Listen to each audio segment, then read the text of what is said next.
Salve a tutti e benvenuti su White One Racing.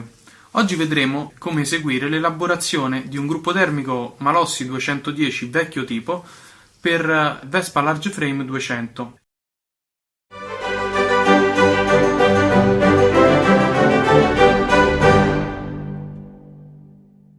Andremo a vedere tutti quanti i componenti del gruppo termico, quindi sia il cilindro, sia la testata che il pistone. Gli interventi che andremo a fare sono sia volti al miglioramento delle prestazioni che all'adattamento del gruppo termico a un albero motore con corsa maggiorata a 60 mm.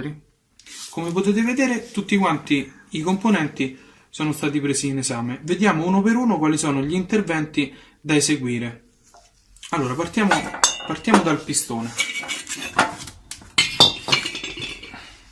Sul pistone dovremo asportare materiale nella zona immediatamente sotto allo spinotto per consentire un transito più agevole dei gas dalla camera di manovella verso i condotti di travaso. Questo intervento va effettuato su tutte e due le parti, quindi sia su questa che su questa, e in aggiunta da questa parte dovremo anche asportare una parte di mantello, perché questo gruppo termico presenta una caratteristica davvero insolita, e cioè quella del non perfetto allineamento tra le finestre del pistone e le finestre sulla camicia del cilindro.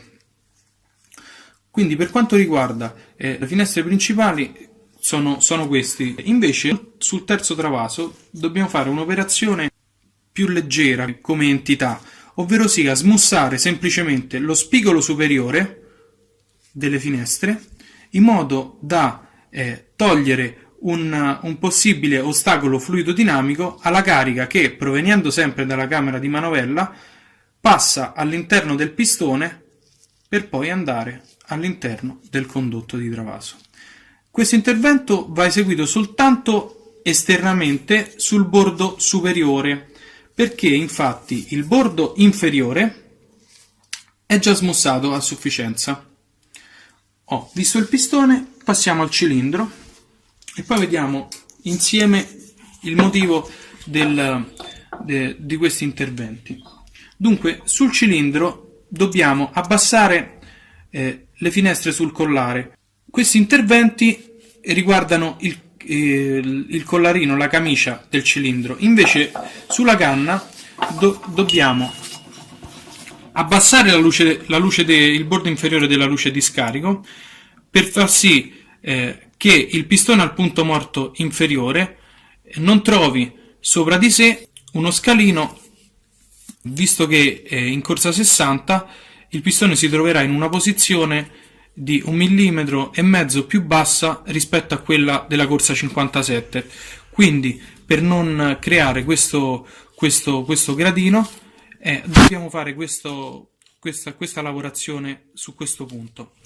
Sul terzo travaso invece dobbiamo andare a correggere un difetto tra virgolette chiaramente che ha questo cilindro, ovvero sia dobbiamo, lavorando le due luci comunicanti col carter, che sono queste due perché quella centrale è semplicemente un'unghiata, lavorando queste due, aumentando l'altezza, faremo in modo di diminuire il differenziale. Il differenziale è la differenza di fase che c'è tra la luce di scarico e la luce di travaso. Questo cilindro ha un differenziale molto marcato.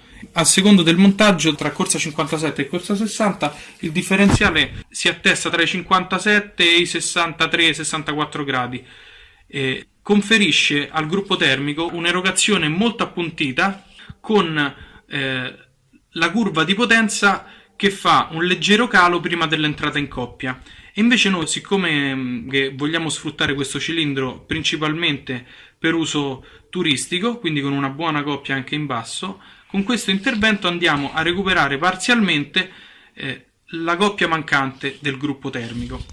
Adesso andiamo a vedere come si interfaccia il pistone con il gruppo termico nel momento in cui viene a trovarsi al punto morto inferiore.